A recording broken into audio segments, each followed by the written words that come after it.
So, I was wrong. Very, very wrong. Ilia Topuria has exceeded my expectations in a big way. In my predictions, I did not pick Ilia Topuria.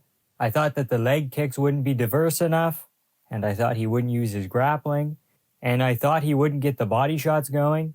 He didn't need to. The calf kicks, the specific use of body shots, they were pretty few and far between, but when they landed, they were very well set up, and they served a distinct purpose, using the grappling just enough to plant that seed of doubt.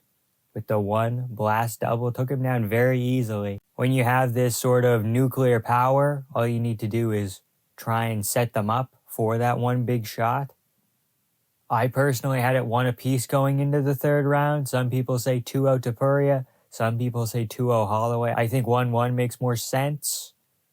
At the start of the third round, I thought, okay, here's where Holloway's going to start to kind of pull ahead a little bit, put a little more pressure on, leverage the cardio a little bit more. But as the round went on, everything started to fall apart. He started to get hit with a couple of clipping, glancing overhands that stunned Holloway a little bit. And then you could kind of tell that everything began to build towards the KO. Like it was almost an eventuality. The first shot that set up the beginning and the end was that rear hook, rear overhand type shot that he throws, but it wasn't against the fence, right? It was kind of at distance in the center of the octagon, just a run-of-the-mill exchange, and he hurts Holloway. And then he begins to back him up, starts stalking his prey, starts landing combos, hooks to the body, hooks upstairs, textbook Ilia Topuria stuff, till eventually he doesn't get the KO with the right hand, but with the lead hook. He's a little more than a one-trick pony. People can't even argue fluke in this one. You can't even say, oh, Volk was coming off a KO. That's how I rationalized Volk's bad chin in their fight. They said, oh, he's coming off a KO. I guess Volk, hindsight, maybe never had a great chin. So now he's beat the 2 best featherweights, and he's beginning to start clearing out this division.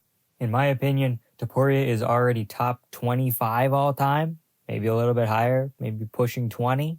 Again, he beat Volk when he was kind of at the tail end of his prime, long reign, 7-8 title defenses, chin maybe starting to go a little bit more, but the Max KO proves that it wasn't a fluke, that even if Volk was 2-3 years younger, we'd probably still have a similar outcome. One of the main reasons that people said that Volk was the featherweight GOAT was because he beat Max 3 times and he beat Aldo once. But I would argue that Topuria's wins and his next couple of title defenses could easily put him above Max and Volk. Alexander Volkanovski and Max Holloway both have a couple of kind of questionable wins, like Volk versus Yair. Yair really didn't stand a chance, and Holloway had a lot of trouble with old Frankie Edgar. So Topuria beating them, and then I can see the decision with Josh Emmett maybe not being the best, but then again, Emmett beat Bryce Mitchell badly, and he beat Dan Ige, and he robbed Calvin Kattar. Ilia Topuria is my fighter of the year, and I'm going to tell you exactly why. Beating Jamal Hill, Yuri Prohaska, and Khalil Rountree is great, but they aren't the greatest fighters in their division's history. And that's not really Pereira's fault, but we're not going to see these kinds of runs anymore, like the kind of run that Ilia Topuria is on. These are only possible at these newer, lighter weight classes, and I say newer like they're brand new. They're over a decade old, but relatively new compared to heavyweight, light heavyweight, middleweight. When all-time great fighters retire on a win or on a win streak, and they don't put someone over, for lack of a better term, their energy is lost into the ethos. Khabib losing would have built a new star and solidified a legacy of a Charles Oliveira or an Alexander Volkanovski. John Jones losing, which is still possible, would tie some things up into a nice and neat narrative bow. This is kind of just the way that sports go. The farther you get into a sports life cycle, the less legitimacy people have. The first champion, the only champion, has infinite legitimacy. They define legitimacy. But if we look at heavyweight, right, who's the heavyweight GOAT? Is it Jones? He's only been there a little bit. Is it Stipe? He only fought in the UFC and he has some losses. Is it Fedor? He didn't test himself against the upper echelon? Is it Aspinall? He hasn't faced any of the names yet. Is it Francis? He took his ball and went home. Is it Cain Velasquez? He also had some bad losses towards the end of his career. All these people are from different eras, and the timing just didn't quite work out to where it ends up just being a mess. The lighter weight classes in the UFC have the luxury of recency. Every UFC featherweight champion is still technically active. When Conor McGregor isn't off snorting cocaine and Jose Aldo isn't in a pseudo-retirement. This is my very long-winded way of saying that Ilia Topuria is the fighter of the year because Alex Pereira's wins this year don't have the legitimacy of one of the greatest fighters in his division if he fought DC or Jones or Gustafsson or any fighter who has a title defense. Even if he rematched Jan Blachowicz instead of Khalil Rountree, I think I'd put him above Ilia. But because after Jones vacated the belt, he left the division in a horrible place because he cleared out all the contenders, so these new people had to come up, and then it was just hot potatoing around from like old guy to inconsistent guy to black guy to stoic guy. You know, it's all over the place. Alex Pereira is perhaps the UFC fighter of the year. They love him. He saved cards, but in cage, purely based off of resume and not social media numbers, hype, that kind of thing. I understand that has some sort of connection. You could argue that 2019 Jorge Masvidal was the fighter of the year, right? But it was probably somebody else. Who was it? 2019. Israel Adesanya was the MMA fighter of the year. If Ilia doesn't win it this year or next year or the third year, we're going to look back and we're going to say that Ilia Topuria could very well not be the fighter of the year, but the fighter of the decade.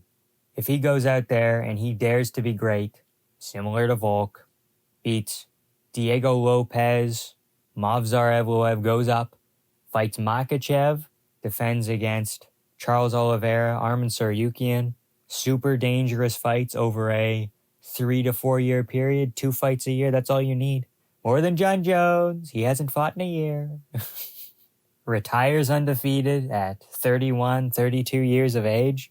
That's a pretty easy sell. Beat 2 of the best in his division, 1 of the best in another division, maybe the best. You want to say Islam Makhachev, the lightweight goat, he's knocking on the door. But if he wants to be the greatest fighter of the decade, nay, the greatest fighter of all time, there are still some question marks that need to be answered. Can he handle serious, offensive, caucus-style wrestling from Movsar Evloev or Islam Makhachev? He got taken down once or twice by Bryce Mitchell, but it's not like he's a horrible grappler. Very underrated, actually.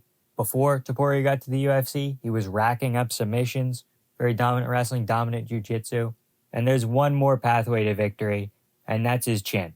He got flash knocked down by Jai Herbert. That could happen at any time. Happened to Makhachev. He got clipped by Alejandro Pantoja. I'm kidding. I don't have CTE, don't worry. And there are a couple of fighters in featherweight and lightweight that have those kind of qualities where they could exploit someone's bad chin and they'd take one to give one. It would be hard against Topuria. You'd need to have not equal, but a little bit under Topuria. But you'd have to be a fighter that I would describe as a marauder. There's a couple of people with those qualities that are currently ranked and almost ranked. The kind of people that are going to beat Topuria have a very specific style. And that style does not translate well to being ranked. They are marauders. They move forward. They throw bombs. And I think they could be the last hope to kind of challenge Ilia Topuria. And they're going to give him no respect. They're not going to give him an inch. They're not going to say, oh, your power's cool. Yeah, whatever. Here, eat a left hook. Diego Lopez fits this category. Gene Silva at 155 fits this category. These are guys that have that kill or be killed, finish or get finished mentality. And I think a striker is going to need that kind of mentality to beat him.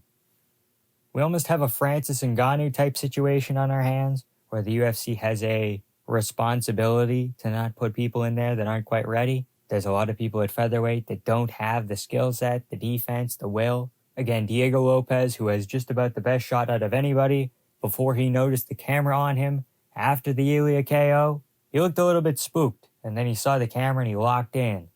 If there's a situation where we get Lopez or Volkanovski against Ilia Topuria in Spain, there should not be a backup fighter where someone comes in unprepared. Nothing like Pereira versus Roundtree, who's number 8 right now. Josh Emmett. I think that Ilia has improved since that fight, and I think he's figured out range a little bit more. So that's a big yikes. Yikers Island. Looking to the past a little bit, I was a top-tier Ilia Topuria hater. I picked against Topuria in each and every one of his UFC fights.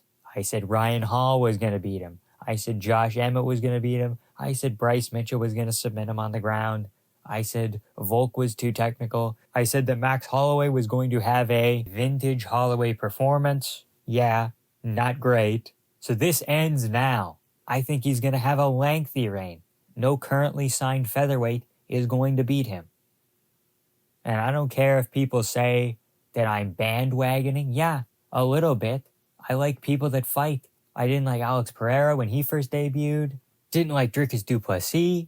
I thought Tavares was going to beat him. I thought Whitaker was going to beat him. I thought Sean was going to beat him. But he proved me wrong. And that's a quality that I like in people. I'm starting to become a little bit more of a Makhachev fan. He's entertaining, right? I like entertaining fighters. Things change. People change. Their fighting styles change a little bit. So yes, I am firmly on the Ilia Topuria bandwagon because he has shown me time and time again that betting against him is futile, and acting like he's not a good fighter, being a hater, saying, imagine when Ilia Topuria fights someone with real wrestling. Imagine when Islam Makhachev fights someone with fucking bricks in his hands. That's what we're dealing with here. We're dealing with pound for pound power that I would argue is better than McGregor. McGregor TKOs people. When I knock people out, they don't fucking move. You get the idea. People are ragging on the UFC too. It's crazy right now. We have such a weird, wild, wacky mix of people. We have elite guys with zero finishing instinct. Merab Dvalishvili, Bilal Muhammad. And then we have two fighters, two of my favorite fighters now. I'll say it. Ilia Topuria, Tom Aspinall. They've been training since they were literal children, and that does something to people. When you train since you're a child, these guys are both elite finishers, and that's their method of victory, is finding a way to win. And that's entertaining, and that's what Topuria represents. So what do you guys think about Ilia Topuria? I think that we're looking at a generational talent and someone who could carry the sport and take it to new heights. And they're going to do a UFC pay-per-view in Spain. That's sick. Like, comment, and subscribe for more of the best MMA content on the gosh darn platform. Thank you all so much for watching. We love support on the channel. We love the support. We love the comments. Leave a comment. Why not? What do you have to lose? Who's stopping you? Your mother? No. She's not the boss of you. One more time, thank you all so much for watching, and have a good time.